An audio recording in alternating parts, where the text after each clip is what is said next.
ラーメン屋さんの例で言うと、やっぱり1000円の壁っていうのはもう、ちょっとこれ軽く超えていかないとね、1000円以上取らないと、まあ正直言って、給料払えないですよね。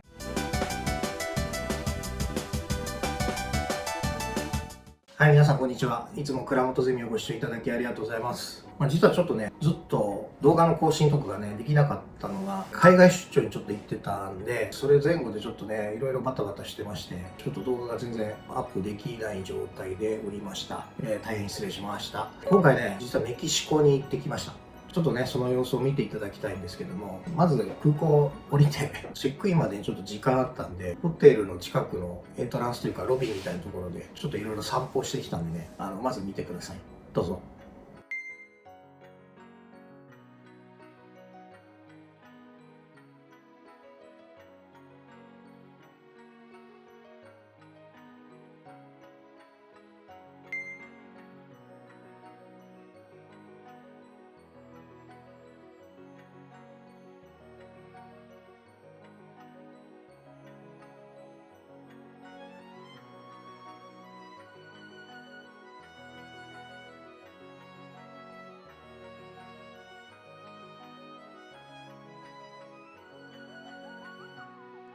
はい、皆さんこんにちは。今日はね、メキシコに来てます。さっき着いたばっかで、もうヘトヘトです。13時間ぐらいかな。乗ってたのかな。ちょっと長いね。ちょっと何も食べる気しないんだけどね。でもなんかちょっと、もう夕方だからね、メキシコは。今6時ぐらいかな。めちゃくちゃ暑いですね。やっぱ日本と違って。まあなんかね、夜は出歩くなって言われてるんでね、もうちょっとしたら部屋に入んなきゃいけないんだけど、空港にいるんだけどね、空港別にそんな悪い感じはしないんだけどね、でもやっぱり警察とかね、なんか警備の方も大勢いて、まあ日本と違ってやっぱ物々しいかなって感じですね。まあスペイン語なのかな、だからちょっともう何にも分かんないです。言葉も全然。ね、まあこれからね、ちょっと1週間ぐらいいますけど、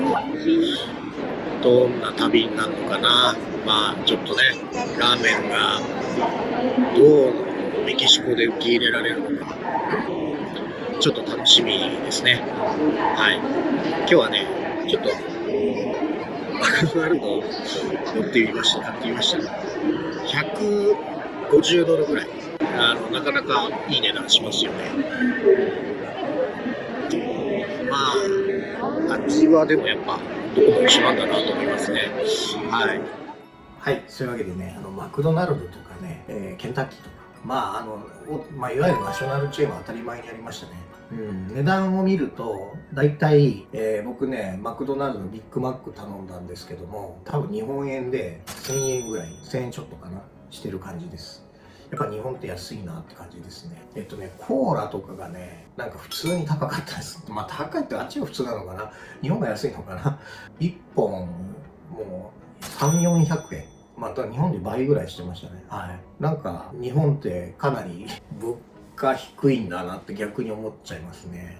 でもこれいいね。やっぱね、日本、ラーメンもそうなんですけど、やっぱり1000円を超えると客が入んないとか、いろいろ言われてる日本国内ですけども、やっぱり世の中ね、もうどんどん物価上がってるんですよね。で、物価が上がって当然材料費も上がってるっていうのもありますけど、人件費も上がってるんで、やっぱそっちの方に回ってるわけですよね。そういう価格帯をつけないとやっぱりいいお給料が払えないっていうことも起きてると思うんで、日本もね、やっぱりそういう国にならないと、どんどん日本だけが遅れてっちゃうんじゃないかなと。どんどん他の国は物価とか賃金もどんどん上がってって、物を買うのは高いかもしれないけど、賃金も上がってるっていうところを考えるとね、やっぱ日本はそういうとこがね、物価も上がらないけど賃金も上がらないっていう状態なんで、僕はね、ラーメンやってるから、ラーメン屋さんの例で言うと、やっぱり1000円の壁っていうのはもう、ちょっとこれ軽く超えていかないとね、1000円以上取らないと、正直言って、給料払えないですよね。ラーメン屋さんは。やっぱこういったところも、まあ僕がね、言ったところで何も世の中変わらないんですけども、少しずつでもね、そういった部分は理解してもらいたいなっていうところですね。だんだんでもね、僕が直営店やった時はね、ラーメン650円とかでスタートしてましたから、その時に比べれば全然今ね、800円、850円とか、中には900円ってあると思うんですけど、まで上がってきてるんでね、随分、まあ僕がやってた時よりはやりやすくなったなと思ってますけども、やっぱり1000円、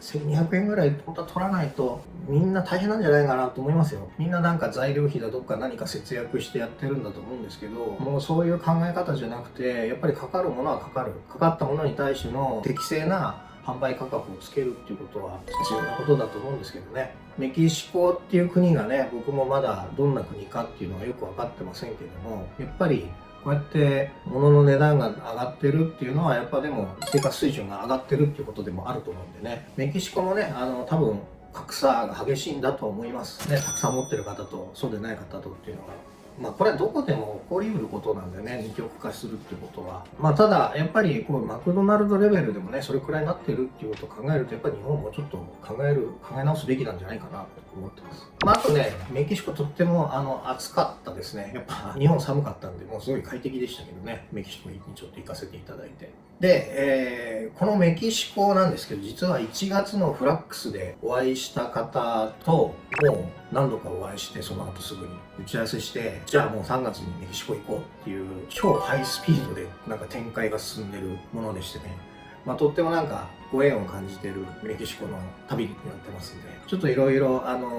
ね、今後また次の動画でメキシコのちょっと旅を見せていきたいなと思ってますんで、ご覧いただきたいと思います。ということでね、今回はメキシコのまずちょっと空港でのね、映像をご紹介させていただきました。このチャンネルでは私が行っているラーメン店投資の情報配信や、物件視察からオープンまでのコンサルティング工程をご紹介しています。興味のある方はぜひチャンネル登録をお願いします。